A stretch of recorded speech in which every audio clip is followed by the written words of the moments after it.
change your subscription privacy settings on YouTube. You can choose to make the channels that you subscribe to public or private.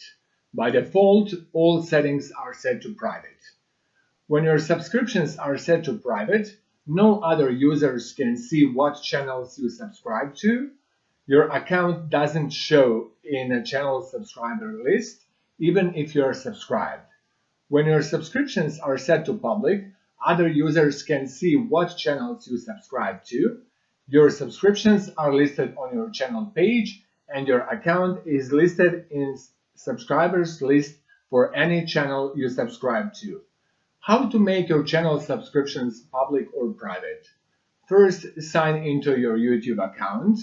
In the top right corner, click on your photo and click gear icon to go to YouTube settings. In the left menu, select History and Privacy.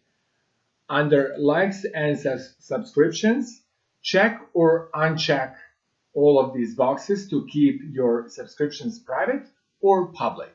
If you want to keep them private, then check all of these boxes and click Save. If you want to keep it public, uncheck these boxes and click Save. If you found this video helpful, take a quick second to like it, share it with your friends, and don't forget to click the subscribe button to see more of my video tutorials as they released. Thanks for watching.